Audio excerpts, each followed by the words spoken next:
Hey everybody, welcome back to Video Game. So today I got a fun and exciting episode for you guys this evening as we are playing the recently released Banjo Kazooie Bear Waker Deluxe. It's basically taking Banjo Kazooie, recreating Outset Island from the Legend of Zelda the Wind Waker, and giving you a brand new world to explore in the Banjo Kazooie and Zelda mixed universe. This is from Kurko Mods and it's absolutely an insane remake of some levels from the Legend of Zelda Wind Waker, giving you Banjo Kazooie platforming action in a world he never actually visited.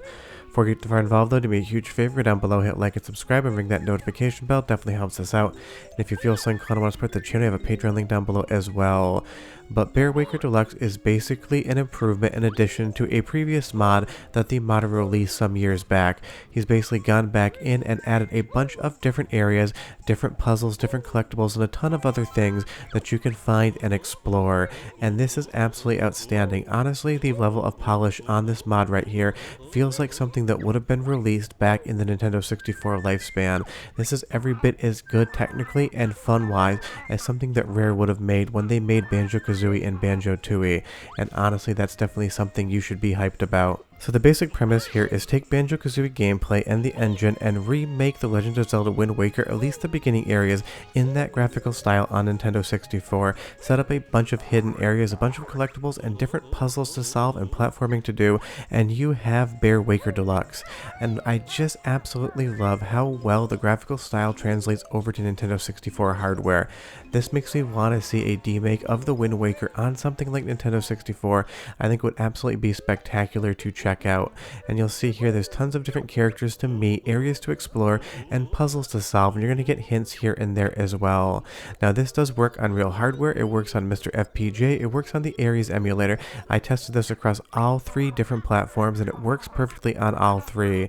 MiSTer FPGA would definitely be my go-to these days, but you can play this game so many different ways. The only wrong way to play it is to never check it out in the first place.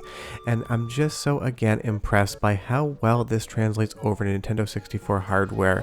The overall look, the colorful nature of it, blending together the overall art style of Banjo Kazooie with something like Wind Waker just 100% works. You'll see here on MiSTer FPGA works as well as it does on any other platform. And it's just so impressive to think that someone was just thinking to themselves, I could take the world of Banjo Kazooie, I could put it together with Wind Waker, and I could end up with a sum of the parts that is better than what you think it would be.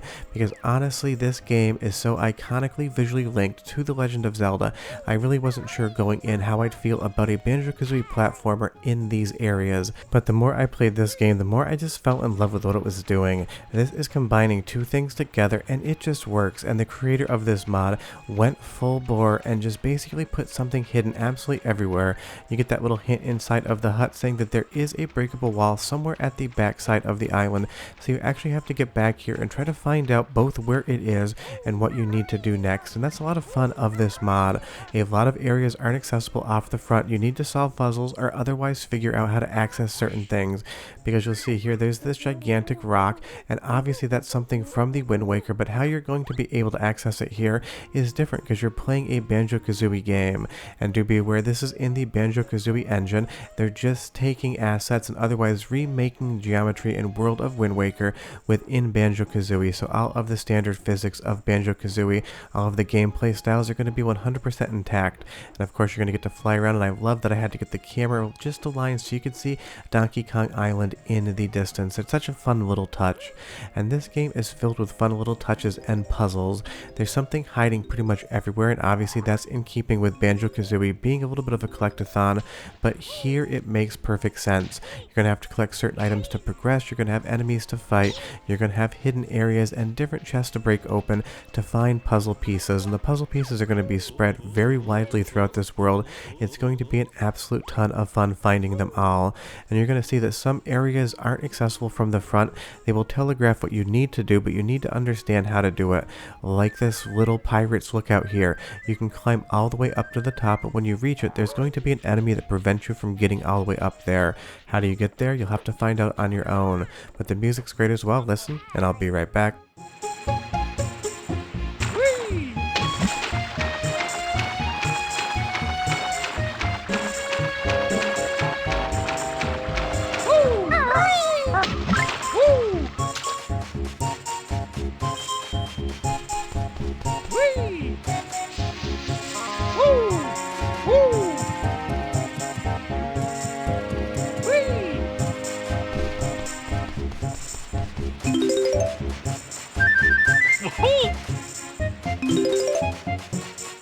It's just a fun combination of the soundtrack from the Wind Waker with the sound effects and otherwise voices from Banjo Kazooie.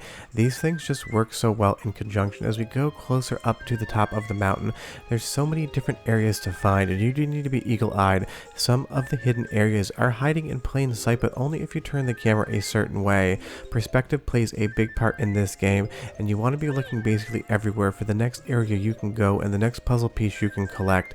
And I do love that. It gives you a sensation of discovery when you're just running around kind of exploring, because if you go to the backside of this mountain here, you're going to find a hole that you can only see from one angle. If you pop into that hole, you're going to be able to collect your first puzzle piece within a level, although there is one hiding in the main area if you look around close enough. And I do love that you get some ice physics here as well. Just don't fall into the water. It is cold and it's going to damage you. But the amount of creativity in all of these areas is so much fun. Using the Banjo Kazooie moveset, using the spring jump here, just kind of using everything that Banjo Kazooie has to offer within the world of the Wind Waker. You wouldn't think on paper it would work, but in practice it's just absolutely amazing. And maybe it's just because I think that the Legend of Zelda the Wind Waker is such an iconic gameplay style. When I see the visuals, I immediately think of playing a Zelda game. But when you put Banjo Kazooie into it and you play around with the physics, the jumps, and do some classic platforming, you realize it is working. And again, I can't state enough, this feels like something that could have been a retail release back in the game. Obviously Nintendo and Rare were never going to combine these universes together, but the level of polish and sophistication here in this ROM hack really does make it feel like it is something that Nintendo and Rare worked on together. The one thing I would say is this chest is a little bit confusing as to how you actually get into it. I was just kind of running around collecting things, and I like that if you move the camera to a certain angle, this snow becomes Triforces. I'm not sure if that's supposed to happen, it's just what happened for me here. Could be a bug, but honestly it's a little bit of a fun thing as well as trying to get it on camera there. It is very strange as to how it happens. Initially I thought maybe you had to ground pound this ice dragon's head here to try to get him to chomp down on that chest and break it. And you'll see there if you jump a little higher, those do turn into Triforces pretty consistently. But what I found was you actually have to dive at the chest at the side to break it open and get that puzzle piece. So maybe this is the one area in the mod that I was slightly confused by, but otherwise again, this is just feeling so good to play, and that is the number one takeaway. If you like Banjo Kazooie, if you like the gameplay elements from that, everything on offer here you're going to absolutely love as well. This is Banjo Kazooie through and through, just in a completely different yet somehow insanely familiar universe, and I love the creativity of the modder on this one. This isn't the first time he's put Banjo Kazooie in a Legend of Zelda game. This just happens to be Wind Waker, and I do think again, even though this really isn't cel shaded, the graphical style is coming across so incredibly well. Leave me a comment down below and tell me what you think of the visuals, but the overall geometry and the remaking of the models from something like Outset Island to Banjo Kazooie just does it for me. And you'll see here you definitely want to be checking the top of trees as well. You never know what you're going to find up there. And you'll see here that Kurko Mods even left this little N64 statue on the hill, giving himself credit well deserved, and there is a Mumbo head hiding inside of it as well. Trust me when I say this game is filled with secrets. You need to look basically everywhere, and once you start kind of getting a sense of where things could be hiding, you start collecting a ton of stuff, because you'll see up here again there is another puzzle piece. And I love that sensation of discovery, just like the original Banjo Kazooie had.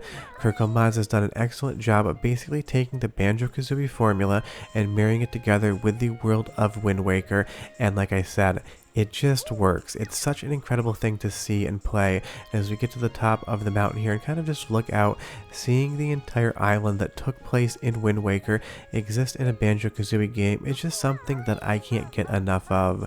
And the best part is, obviously, you can play this however you want, MiSTer FPGA, software emulation, or real Nintendo 64 hardware, so as long as you have a flash cart. The only wrong way to play this game is to ignore it, because it is so fun. And you'll see here there's a door marked with 100 musical notes, so there is going to be some collecting in this game, but it is pretty low test compared to something like the actual Banjo Kazooie game. In my opinion, it's quite balanced. So run, don't walk, modify your game, get playing this today. It is just such an incredible experience, and I can't wait to see what Kurko Mods brings us next. Everything he makes is very fun, very charming, and somehow familiar while being insanely new and fresh at the same time. And considering the Nintendo 64 library isn't the most vast thing in the world, getting these new types of games is a 10 out of 10 for me. But if you have any questions or comments, leave them down below. Tell me what you think of the mod.